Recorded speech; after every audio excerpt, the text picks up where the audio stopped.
Tous les films de guerre brillants ne trouvent pas leur public au box-office. Dans ce décompte, nous explorerons 15 films de guerre remarquables qui, malgré leur narration puissante et leurs visuels inoubliables, n'ont pas réussi à être rentables. Des portraits intimes de soldats aux spectacles épiques sur le champ de bataille, ces films offrent quelque chose de vraiment spécial pour les amateurs d'histoire du cinéma. N'oubliez pas d'aimer cette vidéo et de vous abonner pour ne manquer aucun de ces joyaux cachés. Les sentiers de la gloire. Imaginez la boue morne et les barbelés de la Première Guerre mondiale, des tranchées s'étendant à perte de vue. Les sentiers de la gloire de Stanley Kubrick nous plongent dans ce paysage infernal, suivant le colonel Dax alors qu'il navigue dans le bourbier moral de la guerre des tranchées. Malgré les éloges enthousiastes de la critique pour sa représentation sans concession de l'absurdité de la guerre, le film a trébuché au box-office lors de sa sortie en 1957, enterré sous des récits plus romancés de l'héroïsme sur le champ de bataille. Aujourd'hui, il se démarque par son honnêteté brute et sa technique cinématographique pionnière. L'histoire se concentre sur une offensive française impossible ordonnée par un haut commandement éloigné contre une position allemande imprenable, connue sous le nom de la Fourmilière. Lorsque les hommes de Dax refusent d'avancer vers une mort certaine, leur supérieur décide de traduire en cour martiale quelques-uns d'entre eux pour lâcheté. Dax intervient en tant qu'avocat de la défense, dépeçant les couches de la bureaucratie militaire pour exposer le calcul insensible qui considère les soldats comme des pions sacrifiables. Kubrick tisse l'action depuis le chaos des tranchées vers un drame judiciaire tendu, intégrant des histoires personnelles à la condamnation plus large de la cruauté systémique. Visuellement, Les Sentiers de la gloire est Kubrick à son plus austère. Ses longs plans glissent sur le paysage dévasté, capturant les visages hantés des soldats, avant de passer à des bureaux stériles et caverneux, où les généraux jouent avec la vie des hommes comme des pièces d'échecs. La photographie en noir et blanc accentue le contraste entre les lignes de front boueuses et les froids couloirs du pouvoir. La musique dissonante de Gerald Fried ponctue chaque moment de terreur, soulignant que la guerre est autant une question de tourment psychologique que de danger physique. Le point culminant arrive dans un champ gris détrempé où 3 soldats boucs émissaires font face à un peloton d'exécution sous un ciel tonnant. Les supplications désespérées de Dax au gradé, soutenues par un témoignage passionné au tribunal, tombent dans l'oreille d'un sourd. Au moment où les fusils tirent, le film nous laisse angoissés et remet en question tout ce que nous pensions savoir sur l'honneur, le devoir et le sacrifice. En dépit de son échec initial au box-office, Les Sentiers de la gloire perdurent comme un chef-d'œuvre anti-guerre, nous rappelant que le véritable coût du conflit ne se mesure pas en territoire gagné, mais en vie brisée. Waterloo. Imaginez-vous devant une mer d'uniformes, de chevaux et de canons alors que 2 titans de l'histoire européenne se préparent à s'affronter. Le Waterloo de Sergei Bondarchuk visait à recréer la rencontre décisive entre Napoléon Bonaparte et le duc de Wellington avec une ampleur inégalée. Financé par des studios italiens et soviétiques, son budget colossal a permis de financer des dizaines de milliers de figurants, des centaines de chevaux et des uniformes d'époque méticuleusement détaillés. Pourtant, malgré l'ambition monumentale, il a échoué spectaculairement au box-office, ses coûts de production dépassant de loin les recettes de billetterie. Le récit suit Napoléon alors qu'il rallie ses troupes fatiguées après le désastre de Leipzig, déterminé à retrouver la gloire. De l'autre côté du champ, Wellington unit les forces britanniques et prussiennes sous une pression politique maladroite. Bondarchuk utilise une structure classique, rassemblant les armées, échangeant des drapeaux et des proclamations, puis les jetant dans la mêlée. Entre les deux, des moments de caractère, les doutes privés de Napoléon, la terreur d'un jeune tambour français et l'alliance inconfortable de Wellington avec les Prussiens de Blücher. Ce qui rend Waterloo spécial, c'est son engagement envers l'authenticité. Bondarchuk a exploré les véritables champs de bataille belges et consulté des historiens militaires pour recréer les mouvements de troupes au mètre près. Sa caméra capture le tonnerre des charges de cavalerie et les panoramas saisissants, puis se concentre sur les visages couverts de boue tandis que la mort passe. La musique de Nino Rota ajoute une grandeur tragique, enflant comme une marche funèbre chaque fois que le rêve de Napoléon vacille. Le climax éclate avec la garde impériale de Napoléon faisant une dernière charge désespérée, Goliath contre un mur de baïonnettes inébranlables. Alors que la fumée des mousquets se dissipe, le regard de l'empereur passe du triomphe à la défaite écrasante. Le film se termine sur une note solennelle. Bonaparte exilé, l'Europe irrévocablement changée. Bien que le public se soit indigné de sa longueur et de son coût, Waterloo demeure inégalé dans son envergure épique, un témoignage saisissant de l'arrogance et du déchirement de l'une des plus grandes batailles de l'histoire. Un pont trop loin. L'opération Market Garden était censée mettre fin à la Seconde Guerre mondiale avant Noël 1944. Un pont trop loin de Richard Attenborough réunit un casting prestigieux. Sean Connery, Michael Caine, Anthony Hopkins, Gene Hackman, pour raconter cette tentative audacieuse mais malheureuse des Alliés de sécuriser des ponts à travers les Pays-Bas. Malgré son pédigré et son matériau source réputé, le film a déçu au box-office. Les critiques l'ont qualifié de fade et trop vaste pour le grand public des films de guerre. L'histoire se déroule dans des détails minutieux, presque procéduraux. Les troupes aéroportées britanniques débarquent derrière les lignes ennemies pour capturer le pont crucial à Arnhem, tandis que les parachutistes américains en sécurisent d'autres à Eindhoven et Nimègue. La trajectoire de chaque unité est tracée. L'excitation du largage, les escarmouches rapides, les attentes tendues sous les canons allemands cachés. Entrelacées sont les téléconférences du général où la victoire est tracée sur des cartes loin du front, et les moments au niveau des soldats, lettres à la maison, cigarettes partagées, la camaraderie qui lie des hommes face au péril mortel. Ce qui distingue un pont trop loin, c'est son approche panoramique presque documentaire. Attenborough évite les héroïsmes glorifiés au profit d'un réalisme mesuré. Tourné sur place aux Pays-Bas, il utilise de véritables villages et cours d'eau pour renforcer l'authenticité. Chaque scène est soigneusement composée avec les objectifs du directeur de la photographie Geoffrey Unsworth, capturant la brume des champs au lever du jour et le bruit des explosions. La partition de John Addison souligne la tragédie, passant des fanfares pleines d'espoir à des accords élégiaques sombres. Le point culminant se concentre sur la position désespérée au pont nord d'Arnhem. Avec des provisions qui s'épuisent et aucun renfort, les défenses des parachutistes s'effondrent sous les assauts successifs allemands. Les images finales, un drapeau britannique solitaire flottant parmi les bâtiments en ruine, en disent long sur l'arrogance et le sacrifice. Bien que le public de l'époque ait rechigné à cause de sa longueur et de son ton sombre, un pont trop loin demeure un rappel poignant que même les opérations les mieux planifiées échouent face à la brutalité de la guerre. La ligne rouge. Terrence Malick. La ligne rouge est arrivée au milieu d'un été de blockbuster cinématographique, mais s'est écartée nettement de la norme. Tandis que Saving Private Ryan de Steven Spielberg était salué pour son action intense, Malick a proposé un voyage méditatif et philosophique à travers la campagne de Guadalcanal de la Seconde Guerre mondiale.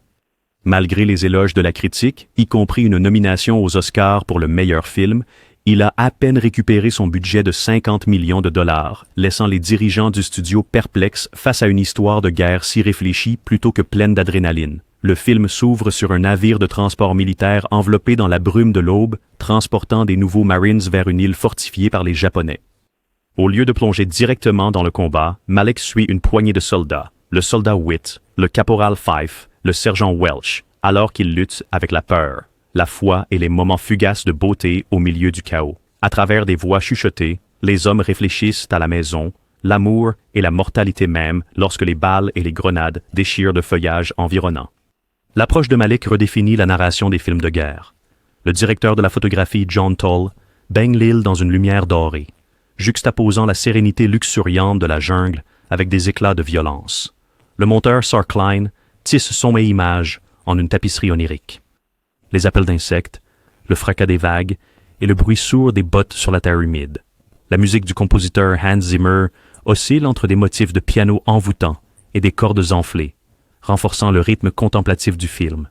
Le climax est une progression lente et délibérée à travers les bunkers japonais, éclairés par des feux vacillants. Les hommes tombent en silence. La caméra s'attarde sur des expressions de choc, de résignation et de compassion fugitive, tandis que les soldats échangent de l'eau et des cigarettes avec leurs adversaires. Lorsque le soldat Witt rencontre un soldat ennemi blessé, leur bref échange silencieux encapsule la question centrale du film. Quelle signification peut-on trouver dans la violence? En n'offrant pas de réponse précise, La ligne rouge reste exceptionnelle, un film de guerre qui a choisi la poésie plutôt que le spectacle, même si le public n'était pas tout à fait prêt. Wind Talkers. Wind Talkers de John Woo a cherché à mettre en lumière les Code Talkers Navajo dont la langue indéchiffrable a aidé à changer le cours de la guerre dans le théâtre du Pacifique. Avec Nicolas Cage dans le rôle du soldat Joe Anders et Adam Beach dans celui du soldat Ben Yazzie, l'un des Code Talkers originaux, le film associe des séquences de combat palpitantes à un drame d'amitié. Pourtant, malgré la réputation de Woo pour l'action ballétique et la vraie histoire émouvante du film, il a fortement sous-performé, rapportant seulement 77 millions de dollars dans le monde entier contre 115 millions de dollars. A Next Star Born. Budget d'1 million. L'intrigue repose sur un mandat tragique. Enders reçoit l'ordre de protéger Yazzie à tout prix, y compris de le tuer si la capture semble imminente pour empêcher le code de tomber entre les mains de l'ennemi. Alors qu'il s'entraîne sur la côte californienne, une camaraderie se forme, tempérée par la tension une fois qu'ils débarquent à Saipan, où alterne l'amitié du duo, cigarettes partagées, leçons de Navajo chuchotées avec des combats brutaux, des assauts amphibies, des casemates et des embuscades au couteau dans la jungle. Ce qui distingue Windtalkers, c'est la touche stylistique caractéristique de Woo fusionnée avec le drame historique. Ses mouvements de caméra en plongée capturent des marines chargeant à travers les vagues, puis plongent dans gros plans au ralenti sur les tirs ennemis qui traversent trousses individuelles. Le film contraste le chaos primal de la bataille avec le lien intime entre Enders et Yazzie. La musique du compositeur James Horner rend hommage aux deux traditions, intégrant des motifs amérindiens dans des orchestrations grandioses. Thème. Le dénouement se déroule dans un village enfumé et ravagé par la guerre où Yazzie est mortellement blessé. Enders doit choisir entre sauver son ami ou protéger le code. Le moment final déchirant, où Enders berce Yazzie alors qu'il murmure ses derniers mots en navajo, souligne la tragédie centrale du film, le coup moral du secret en temps de guerre. Bien que le public ait rechigné face à son sombre postulat et ses slogans non autorisés à la sortie, Windtalkers reste unique pour son mélange d'action stylisée et de respect pour un chapitre méconnu de l'histoire militaire. Alexandre. Imaginez le soleil blanchissant les colonnes de marbre alors qu'un jeune prince chevauche son cheval au bord des limites du connu. Dans Alexander d'Oliver Stone, Colin Farrell incarne Alexandre le Grand, dont les conquêtes fulgurantes ont brisé des empires et remodelé l'histoire. Pourtant, malgré son ambition épique et ses vastes scènes de bataille où les phalanges macédoniennes s'opposent aux chars perses, le film a échoué au box-office, ne parvenant pas à captiver un large public épuisé par des spectacles d'épées et de sandales successifs. Stone structure le récit en 3 actes, chacun encadré par des scènes spectaculaires et des interludes introspectifs. Nous rencontrons d'abord Alexandre en tant que brillant élève d'Aristote, assoiffé de gloire au-delà des frontières de Macédoine. Le film plonge ensuite dans la poussière de la bataille, au col étroit de Granic, où les rangs disciplinés tranchent à travers la cavalerie, et les champs fatidiques de Gaugamela, où la charge audacieuse de cavalerie d'Alexandre brise l'armée bien plus importante de Darius. Entrelacés à travers ces affrontements, on trouve des moments tendres, l'amitié d'Alexandre avec Héphaïstion, des intrigues de cour suscitées par Roxane, et des réflexions philosophiques sur le prix de l'ambition. Le directeur de la photographie Rodrigo Prieto baigne chaque scène de doré ensoleillé et de gris tempétueux, tandis que la bande sonore de Vangelis mélange des motifs orientaux avec des percussions martelantes. Le montage non linéaire de Stone oscille entre les rêves de jeunesse et le remords du conquérant âgé, conférant à l'épopée une dimension presque mythique. Pourtant, cette même habileté, malgré toute sa poésie visuelle, a dérouté les spectateurs en quête de spectacles simples. Au cœur se trouve un duel climatique de stratégie et de volonté. Alexandre affrontant Darius non seulement en tant que soldat, mais en tant qu'homme confrontant sa propre hubris. Lorsque le roi perse fuit le champ de bataille, la victoire est à la fois triomphante et creuse. Avec un budget de production dépassant 155 millions de dollars et un revenu mondial le dépassant à peine, Alexandre est devenu un avertissement contre la fatigue des épopées. Pourtant, son approche méditative et sa réinterprétation audacieuse d'une figure historique monumentale lui confèrent une place unique parmi les films de cap et d'épée, davantage mémorisés aujourd'hui pour son audace que pour ses billets. Vente, Gods and Generals. Alors que la brume de l'aube embrasse la campagne vallonnée de Virginie, Gods and Generals nous transporte aux premiers engagements de la guerre de sécession américaine. Réalisé par Ronald F. Maxwell comme un préquel spirituel à Gettysburg, ce drame de 3 heures suit le général confédéré visionnaire Thomas Stonewall Jackson aux côtés d'un jeune colonel, Joshua Chamberlain.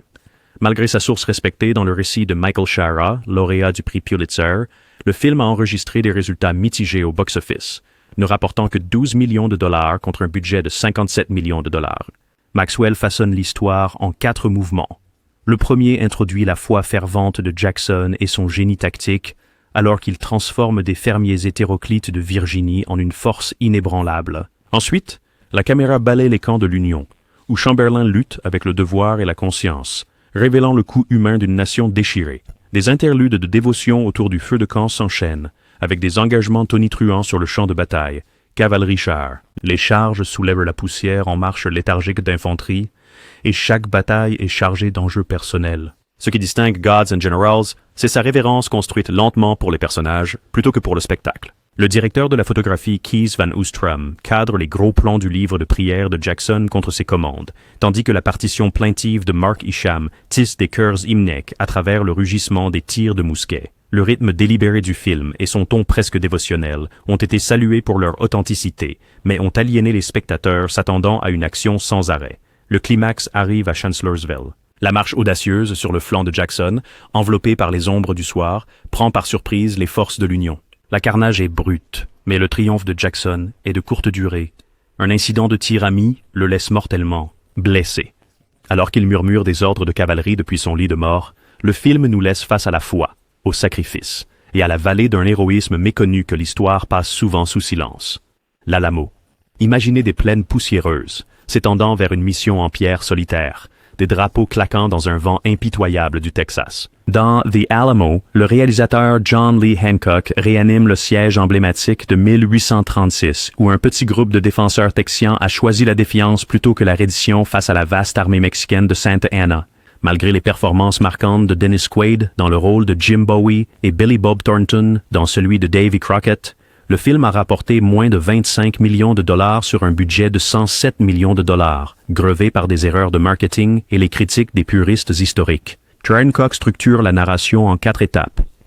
Nous commençons avec l'alliance difficile des chasseurs devenus révolutionnaires, le bravoure de Crockett à la frontière rencontrant le leadership mesuré de Bowie. Ensuite, les troupes de Santa Anna descendent comme des criquets, coupant les lignes d'approvisionnement et resserrant le périmètre du fort. Grâce aux rations partagées et aux prières murmurées, les soldats forgent un lien qui transcende les origines et les grades. Des moments de camaraderie silencieuse, des lettres envoyées chez eux, l'air mélancolique d'un violoniste se mêle aux vastes préparatifs de la bataille, les baïonnettes affûtées à la lumière des torches. Visuellement, le film s'appuie sur des tons terreux atténués et le scintillement des feux de camp pour contraster avec les barrages d'artillerie explosifs. La partition du compositeur Carter Burwell mêle cordes mélancoliques et cuivres triomphants, faisant écho à la fois à la bravoure des défenseurs et à la tragédie imminente. La focalisation de Hancock sur les détails intimes, une larme coulant sur la joue marquée par le temps de Crockett, le regard agonisé de Bowie vers ses camarades mourants, élève The Alamo au-dessus des guerres classiques. Le dénouement se déroule lors d'une attaque à l'aube implacable. Des colonnes mexicaines prennent d'assaut les murs tandis que les défenseurs tirent leurs dernières cartouches. Crockett tombe sous une pluie de balles. Bowie s'avance dans une fièvre de défi avant de s'effondrer. Un seul drapeau texien tremble dans la fumée, symbolisant à la fois le sacrifice héroïque et l'héritage complexe de la Révolution.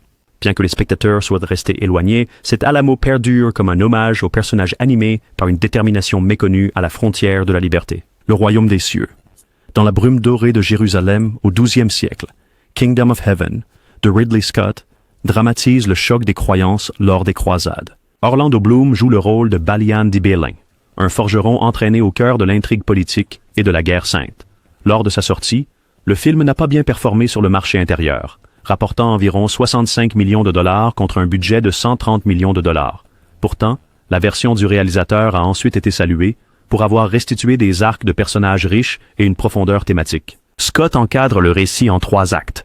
Le voyage de Balian commence par un chagrin personnel, la mort tragique de sa femme, et les excuses d'un chevalier qui lui accorde la noblesse. De là, il voyage vers Jérusalem, où le roi Baudouin IV, atteint de lèpre, équilibre compassion et guerre pour maintenir une paix fragile. Nous assistons à des intrigues de cour, un intrigant Guy de Lusignan avide de pouvoir, et Balian qui lutte pour honorer son propre code moral au milieu d'alliances compliquées. La tapisserie visuelle du film contraste les cours ensoleillées de Jérusalem où chrétiens, musulmans et juifs partagent marché et prière avec les murs en ruine sous le siège. Le directeur de la photographie John Mathieson capture des gros plans intimes de Balian luttant contre le doute, puis passe à des panoramas spectaculaires de charges de cavalerie et de flèches tourbillonnantes. Le compositeur Harry Gregson Williams et la narration de Liam Neeson confèrent à l'histoire une résonance spirituelle, soulignant les thèmes de tolérance et de sacrifice. Le climax éclate lorsque les forces de Saladin franchissent les portes de la ville. Balian mène une défense désespérée, utilisant des tactiques astucieuses, de l'huile bouillante depuis les hautes murailles et des lignes d'acier disciplinées pour repousser un nombre écrasant. Enfin, il négocie des conditions de reddition qui épargnent les civils, créant un rare moment de clémence dans une guerre brutale. Bien que les spectateurs initiaux aient été rebutés par son rythme modéré et sa politique complexe, Kingdom of Heaven se distingue par sa perspective humaniste sur une guerre souvent réduite à des récits manichéens. Le messager? L'histoire de Jeanne d'Arc. Fermez les yeux et imaginez une adolescente entendant des voix divines dans les chants de Domremy. Le film de Luc Besson. Messager, l'histoire de Jeanne d'Arc suit la fougueuse Jeanne incarnée par Milla Jovovich alors qu'elle se transforme de jeune paysanne en sainte guerrière pendant la guerre de 100 ans. Malgré son prémisse enthousiasmant et la prestation impressionnante de John Malkovich dans le rôle de l'évêque Cochon, le film n'a rapporté que 12 700 000 $ au box-office sur un budget de 60 millions de dollars, éclipsé par des doutes sur son approche stylisée. Besson divise le récit en 3 arcs spiraleux. D'abord, l'appel de Jeanne, une guidance murmurée l'encourageant à expulser les Anglais d'Orléans. Jovovich capture à la fois l'innocence et la détermination inflexible, alors que Jeanne convainc un Charles VII Septac de lui accorder une armée. Vient ensuite le champ de bataille, une milice hâtivement entraînée chevauchant aux côtés de chevaliers couronnés, chargeant à travers des champs fumés tandis que des trébuchets s'écrasent derrière eux. Besson entrecoupe l'héroïsme, les catapultes triomphantes de Jeanne brisant les murs de la ville, avec un réalisme viscéral, des boucliers éclatés, des chevaux couverts de boue et les cris déchirants des soldats blessés. Visuellement, le film est une tapisserie de palettes de couleurs audacieuses, des capes rouges contre des remparts gris, des bûchers ardents projetant de longues ombres. Le directeur de la photographie Thierry Arbogast suit Jeanne avec des mouvements fluides, semblables à une danse, chaque coup d'épée étant comme un trait de conviction divine. La musique d'Eric Serra combine des chœurs majestueux avec des tambours martiaux, évoquant à la fois des chants médiévaux et une romance cinématographique. Le point culminant arrive à Rouen. Jeanne est jugée pour hérésie sous le regard intransigeant de l'évêque Cochon. Dépouillée de son armure et de ses têtres, elle fait face à un tribunal déterminé à éteindre sa lumière. Le regard défiant de Jovovich transperce la salle d'audience alors qu'elle prononce ses dernières déclarations de foi. Lorsque les flammes s'élèvent autour d'elle, le film nous laisse en proie à l'ironie du jugement mortel contre la légende immortelle. Bien que The Messenger ait échoué au box-office, sa fusion de spectacle et de drame spirituel en fait un hommage unique à l'héroïne la plus énigmatique de l'histoire. Croix de fer, imaginez l'étendue glacée du front de l'Est, où des hommes avancent dans la boue jusqu'aux genoux sous un ciel de plomb. Dans Croix de fer de Sam Peckinpah, les soldats allemands luttent non seulement contre les forces soviétiques, mais aussi contre leur propre honneur brisé. Malgré la réputation de Peckinpah pour sa violence sans compromis, le film a à peine eu un impact au box-office, récoltant seulement 1 300 000 $ au niveau national sur un budget de 6 millions de dollars. Aujourd'hui, cela se dresse comme un portrait accablant de la décomposition de la guerre, dépourvu de toute héroïque mythe. Nous rencontrons d'abord le sergent Rolf Steiner supervisant un raid nocturne sur une forteresse soviétique gelée. Steiner se déplace comme un fantôme, son visage sculpté par les engelures et une résolution farouche alors qu'il remet en question chaque ordre des officiers éloignés. Lorsque le lieutenant Witzland obtient une croix de fer plus par faveur politique que par mérite sur le champ de bataille, la fureur silencieuse de Steiner s'enflamme. Peckinpah tisse un humour sombre, des blagues chuchotées au milieu des tirs d'obus, avec des aperçus déchirants de camaraderie, alors que l'escouade partage des rations tièdes et des objets volés. Vodka. La cinématographie encadre les tranchées et des compositions déchiquetées, tandis que le montage juxtapose des coupes choquantes de gore avec des silences soudains qui amplifient l'effroi. Les balles brisent les casques, les obus écrasent les arbres en des explosions tonitruantes qui laissent les spectateurs à bout de souffle. Bien que la sortie en salle initiale ait été raccourcie pour satisfaire les exigences du studio, une version ultérieure du réalisateur a restauré la vision complète et brutale de Peckinpah sur l'isolement et la survie. Le climax se déroule dans un village fumant sous des tourbillons. Neige.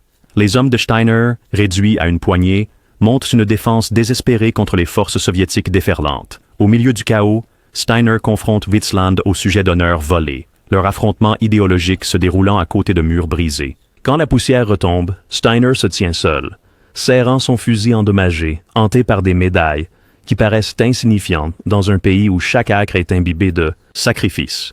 Bien que les spectateurs aient évité son réalisme sauvage en 1977, Croix de fer a gagné en stature, son honnêteté brute influençant une génération de cinéastes de guerre attirés par des histoires de loyauté fracturée et d'ambiguïté morale. Zulu Dawn.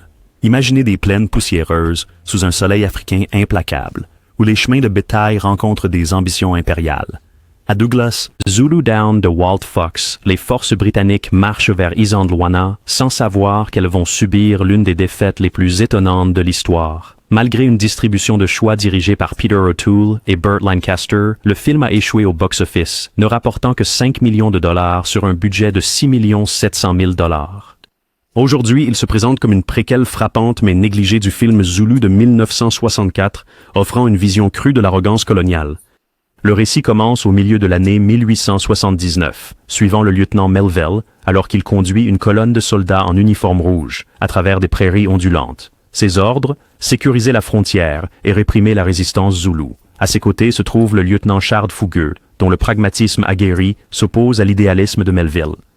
Des moments intimes autour du feu de camp, des lettres lues à la lumière des lanternes, des soldats partageant du tabac avec des cavaliers méfiants équilibrent le battement de tambour inquiétant des guerriers zoulous se rassemblant juste au-delà de la crête.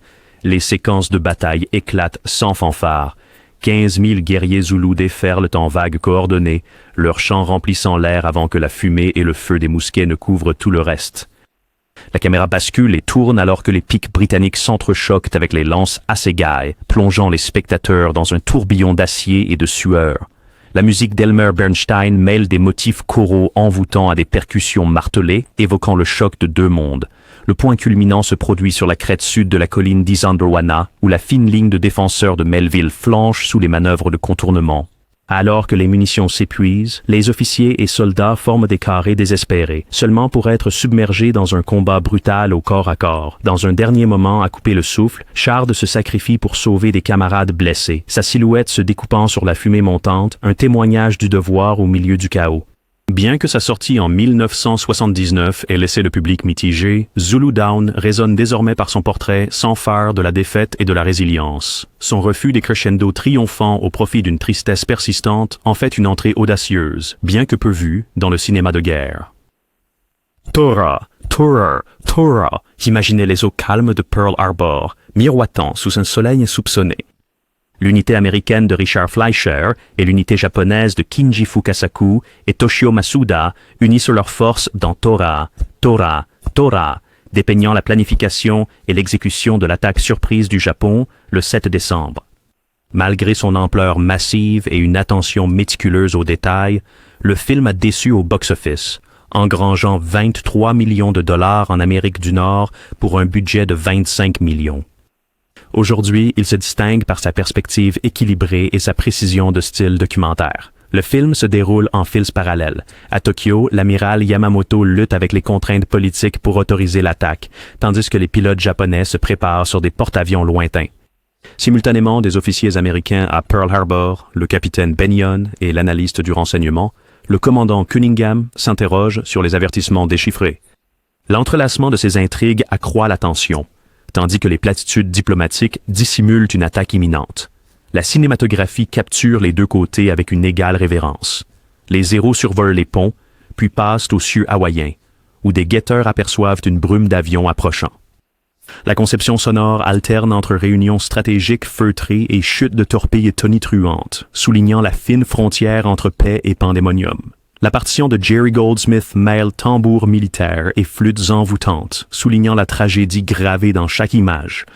Le point culminant arrive ce matin fatidique. Des escadrons de bombardiers en piqué plongent à travers les tirs anti-aériens, provoquant des ravages sur les cuirassés et les aérodromes. Des explosions déchirent les navires, tandis que les marins se précipitent dans le chaos. La caméra de Fleischer reste à la fois détachée et intime, capturant les derniers ordres du blessé Bennion et le courage désespéré des artilleurs abattus. Le réalisme implacable assène un coup de poing qui persiste bien après le défilement du générique. Bien que le public de 1970 s'attende à des héros et vilains clairs, Tora, Tora, Tora refuse la simplicité. En donnant un poids égal aux motivations des deux camps et en absorbant l'exactitude historique, il s'est taillé une niche unique dont l'échec au box-office dément son héritage durable en tant qu'un des spectacles de guerre les plus méticuleusement rendus. Les quatre plumes. Imaginez des dunes battues par le vent en Afrique du Nord où le soleil brûlant blanchit les os des empires anciens. The Four Feathers de Shekhar Kapur raconte à nouveau l'histoire classique de lâcheté et de rédemption d'A.E.W. Mason pendant la campagne du Soudan par la Grande-Bretagne. Malgré son envergure épique, le film a trébuché au box-office. engrangeant environ 17 millions de dollars sur un budget de 35 millions de dollars. Aujourd'hui, il brille par ses visuels impressionnants et son exploration intime de l'honneur et de la honte. L'histoire suit Harry Feversham, un jeune officier qui démissionne à la veille de la bataille, se croyant inapte à commander. Lorsqu'il reçoit 4 plumes blanches, symbole de lâcheté, de ses camarades et de sa fiancée, Ethne, Harry est tourmenté par la culpabilité. Déguisé en civil errant, il navigue vers le Soudan pour secourir ceux qui l'ont condamné. Sous un ciel brûlant et à travers des villages incendiés, il apprend que la véritable loyauté exige souvent des actes de bravoure invisibles. Visuellement, The Four Feathers captive avec ses paysages désertiques sans fin et ses escarmouches soudaines et violentes. Les sabots fracassants et le craquement des fusils résonnent à travers les sables mouvants alors que Harry évolue de paria à héros improbable. Son amitié avec Abou Fatma comble les fossés culturels, apportant une profondeur émotionnelle aux batailles qui pourraient autrement sembler lointaines. La bande sonore de Gabriel Yared Marie des cordes plaintives avec des tambours tribaux, évoquant à la fois la beauté et la brutalité du décor. Le climax éclate dans un fort abandonné assiégé. Lorsque les ennemis franchissent les murs, Harry abandonne son déguisement et s'avance dans le torrent de balles, tirant un seul coup défiant. Ses camarades, inspirés par son courage, se rallient pour tenir la ligne. Alors que la poussière retombe, Ethne l'accueille avec des larmes et le pardon, soulignant le message du film. La bravoure réside dans l'affrontement des peurs, pas dans leur absence. Bien que les salles se soient vidées en 2002, The Four Feathers a depuis trouvé un public parmi les amateurs de films de guerre, célébré pour son cœur émotionnel et son spectacle panoramique. Sa représentation de la rédemption au milieu d'une adversité implacable lui assure une place comme un drame de guerre poignant.